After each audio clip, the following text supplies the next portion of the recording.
কুমিল্লার কোটবাড়িতে ছাত্র জনতার গণ আন্দোলনে গুলিবিদ্ধ হয়ে প্রাণ হারান ২০ বছরের যুবক মাসুম মিয়া। সন্তানকে হারিয়ে ভেঙে পড়েছেন তার বাবা মা, আর নাতির হত্যাকারীদের বিচার দেখে মরতে চান দাদা আয়েত আলী। শহীদ পরিবারটি আরও বিচার ও সরকারি সহায়তার আশায় প্রহর গুনছে।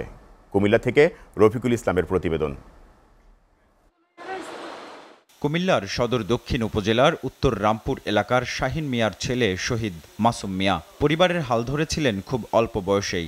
হত্যার ১ বছর পার হলেও বিচার শুরু হয়নি। প্রতিদিন আদরের নাতির কবরে আসেন দাদা আয়েত আলী। হত্যা করা হয়েছে যায় এই দুষ্ট হাসিনারে এই দেশ থেকে সরাইবার লাগিয়া এই ছাত্র আন্দোলনে গেছে গিয়া।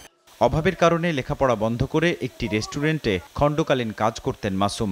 তার আয়ে চলত ভাই বোনদের পড়াশোনা ও পরিবারের খরচ। ৪ আগস্ট সকালে বাসা থেকে বেরিয়ে আর ফেরেনি মাসুম। ৩ দিন পর পরিবারের সদস্যরা জানতে পারেন আন্দোলনে অংশ নিতে গিয়ে নির্মমভাবে হত্যা করা হয় তাকে। হেদিক দিয়ে আমার ফুটে ছাত্র আন্দোলনে যাইয়ে আমার ফুটে যান শহীদ হয়ে গেছে, আমি জানি না।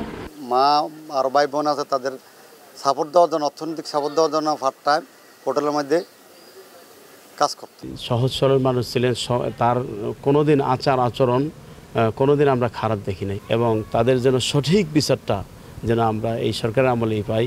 বৈষম্য বিরোধী ছাত্র জনতার আন্দোলনে অংশ নেয়ায় তাকে গুলি ও কুপিয়ে হত্যা করে আওয়ামী লীগের সন্ত্রাসীরা। পরিচয় না পেয়ে বেওয়ারিশ হিসেবে দাফন করে হাসপাতাল কর্তৃপক্ষ। দুইটা ছেলে, একটা সম্ভবত বগুড়ার ছেলে, কুমিল্লা বিশ্ববিদ্যালয়, আরেকটা কোথায় জানি না বাড়ি।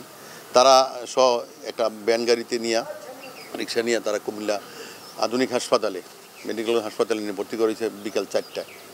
ভর্তি করানোর পর ঠিক 4:15টার সময় তার মৃত্যু হয়েছে। সদর দক্ষিণ উপজেলার ইউএনও জানান, এ অসহায় পরিবারটির পাশে রয়েছে প্রশাসন। সরকারের পক্ষ থেকে অলরেডি আমাদের যারা শহীদ হয়েছেন তাদের একটা তালিকা যাচাই বাছাই আমরা করে এটা পাঠিয়েছি ঢাকাতে। তো আশা করছি যে আমাদের মাননীয় প্রধান উপদেষ্টার যে ত্রাণ তহবিল আছে, এখান থেকে হয়তো কোনো সাহায্য আসবে, এবং আসলে সেটা আমরা পরিবারগুলোর কাছে পৌঁছে দেব। এ ঘটনায় সাবেক এমপি আকামা বাহাউদ্দিন বাহার, তার মেয়ে তাহসিন বাহার সূচনা সহ ৬২ জনের নাম উল্লেখ করে মামলা করা হয়। অজ্ঞাত আসামি করা হয় অন্তত ৪০০ ব্যক্তিকে। SATV news desk.